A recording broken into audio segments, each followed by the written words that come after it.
کہ اللہ نے قرآن کے اندر یہ نہیں کہا شہر رمضان، ماہ رمضان کون سا مہینہ ہے جس میں مستحب نمازیں زیادہ ہیں، یہ نہیں کہا کہ یہ وہ مہینہ جس میں روزے فرض کیے گئے ہیں، یہ نہیں کہا کہ یہ وہ مہینہ ہے جس کے اندر صدقے کا ثواب زیادہ ہے، خمس دینے کا ثواب زیادہ ہے، نہیں، یہ سب چیزیں ہیں۔ اللہ کیا فرما رہا ہے؟ اللہ کہتا ہے شہر رمضان الذی انزل فیہ القرآن، یہ وہ مہینہ ہے جس میں قرآن کو نازل کیا گیا۔ میں ایک روایت کو پیش کرنا چاہ رہا ہوں،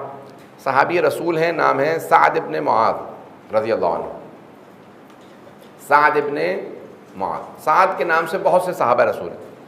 فہرست سے پوری صحابہ کی جن کے نام سعد ہیں، لیکن سعد ابن معاذ جن کا مشہور واقعہ آپ کے ذہنوں میں ہوگا کہ پیغمبر جنازے پہ آئے، قبر پہ آئے تو ان کی والدہ نے کہا کہ سعد جنت مبارک ہو، تو حبیب خدا نے فرمایا نہیں، ان پہ تو عذاب ہو رہا ہے ابھی۔ کہا یا رسول خدا کیسے مان لوں، آپ تو شریف لائے ہیں پھر بھی عذاب ہو رہا ہے۔ کہا اس کی بیوی راضی نہیں تھی اس سے، روایت ہے ذہنوں میں سب کے، نہ ہاں ہوں جب نہیں کریں گے تو مجھے پتہ نہیں چلے گا کہ ذہنوں میں ہے یا نہیں ہے، کچھ نہ کچھ اشارہ کرتے رہیں تاکہ مجھے پتہ چلے کہ ہاں روایت سن رکھی ہے، میں آگے بڑھ جاؤں۔ عزیزان گرامی بھی روایت ہے، مشہور و معروف روایت ہے، لیکن جناب سعد سے متعلق یہ روایت امالی شیخ طوسی میں، شیخ طوسی نے اپنی کتاب الامالی کے اندر روایت نقل کی ہے۔ کون سی روایت ہے؟ کہ حبیب خدا کو جب خبر دی کہ سعد کا انتقال ہو گیا، سعد ابن معاذ کا، تو رسول خدا ننگے پاؤں تشریف لائے جنازے میں، جوتے نہیں پہنے ہوئے تھے، نعلین مبارک نہیں تھے۔ تو ایک صحابی نے سوال کیا، کہا یا رسول اللہ آپ سعد کے جنازے میں بغیر نعلین کے کیوں آئے ہیں؟ کہا 70,000 فرشتے سعد کے جنازے میں موجود ہیں، 70,000 یا 80,000 فرشتے سعد کے جنازے میں موجود ہیں، میں جوتوں سمیت فرشتوں کے پاؤں پہ پاؤں نہیں رکھنا چاہتا۔ تو سوال کیا کہ یا رسول اللہ اتنے فرشتے کیوں آئے سعد کے جنازے میں؟ تو آپ نے فرمایا کہ سعد کو قرآن حفظ نہیں تھا، دیکھ کے پڑھنا بھی نہیں جانتے تھے، ایک بزنس مین تھے، تاجر تھے، پوری جنگ کا جہاد کا خرچہ دیا کرتے تھے۔ رسول خدا کہتے تھے بھی غزوہ ہے تو کہتے تھے سارا خرچہ میں دوں گا، تو پیغمبر نے کہا تھا سعد آپ پہ جہاد ساقط ہے، کیونکہ سارے مسلمانوں کے پاس جو ہتھیار ہے سب آپ نے دیے۔ تاجر تھے، بزنس کے لیے جاتے تھے ہر روز، دکان جو بھی ان کا باہر مدینے سے باہر کاروبار تھا۔ کہ سعد کو قرآن حفظ نہیں تھا، چند سورہ حفظ سے، لیکن سعد نے ایک معمول بنا لیا تھا،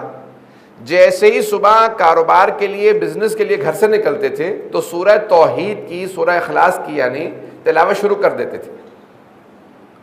اور سارا دن کاروبار پہ رہتے، بزنس پہ رہتے، تجارت پہ، جب گھر واپس آتے تب تک پورا دن سورہ اخلاص کی تلاوت کرتے رہتے تھے، دن میں ہزار مرتبہ سے زیادہ سورہ اخلاص کو پڑھتے تھے۔ کیا اتنے کثرت سے سورہ اخلاص کی تلاوت کی وجہ سے اللہ نے کہا کہ سعد کا انتقال ہو گیا، اس نے اتنی سورہ توحید پڑھی ہے، اللہ نے 70,000 فرشتوں کو بھیجا جاؤ جنازے میں شرکت کرو۔ سعد کے جنازے میں اس لیے آئے فرشتے کہ وہ مسلسل سورہ اخلاص کی تلاوت کرتے تھے۔ بڑے بڑے علماء کہتے ہیں کہ طی الارض بھی حاصل ہوتا ہے سورہ اخلاص کی کثرت سے تلاوت کرنے میں۔ طی الارض سمجھتے ہیں حضرات کہ زمین جن کے لیے سکڑ جاتی ہے، نیت کی گھر سے نکلے فوراً کربلا پہنچ گئے، ایسے بھی ہوتے ہیں، پہنچے ہوئے لوگ ہوتے ہیں۔ تو عزیزان گرامی اب یہ انسان اگر قرآن کی تلاوت کرے، میں نے کہا نا کہ اگر آپ سورہ نہیں دہرا سکتے، ریپیٹ نہیں کر سکتے، دہرا نہیں سکتے، ایک آیت ہی کو دہراتے رہیں، بسم اللہ الرحمن الرحیم، پورا دن بسم اللہ الرحمن الرحیم، بسم اللہ، جب یاد آئے بسم اللہ کی ایک تسبیح پڑھ لی، 2 تسبیح پڑھ لی، 1,000 مرتبہ بھی لوگ اگر چاہیں تو آرام سے 20 منٹ میں، 15 منٹ میں، 10 منٹ میں پڑھ سکتے ہیں، اور یہ 1,000 ختم قرآن کے برابر ہے ماہ رمضان مبارک میں۔ ایک صلوات پڑھیں گے محمد والے محمد میں،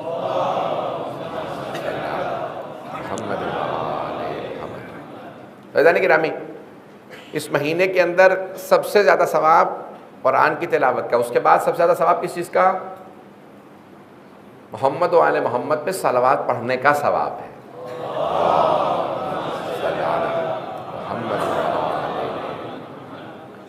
تو اگر بسم اللہ دہرا سکیں، صلوات کی ایک تسبیح، کم از کم دن میں ایک تسبیح، صلوات کی ایک تسبیح بسم اللہ کی ضرور پڑھیں۔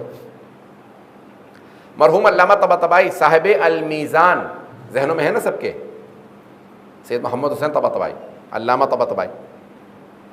فرماتے ہیں کہ بعض اوقات صرف ایک صلوات جو پڑھ کے آپ اپنے مرحوم کو ثواب بخش دیتے ہیں، ہدیہ کرتے ہیں، میں نے یہ صلوات پڑھی اور اس کا ہدیہ میں نے اپنے مرحوم کو دیا۔ علامہ طباطبائی فرماتے ہیں وہ جو ایک صلوات آپ پڑھ کے اپنے مرحوم کو بخشتے ہیں، اس کا نہ جانے کتنا سفر رکا ہوا ہوتا ہے، برزخ کا سفر، صرف ایک صلوات سے سارا سفر آسان ہو جاتا ہے، ایک صلوات سے۔ کہتے ہیں اس کی تاریکی، وہ جو قبر میں تاریکی ہوتی ہے، تاریکی دور ہو، صرف ایک صلوات سے تاریکی دور ہو جاتی ہے، سفر آسان ہو جاتا ہے۔ انسان کو اندازہ ہی نہیں ہے کہ اس ایک صلوات کا اثر کتنا ہے، ثواب کتنا ہے۔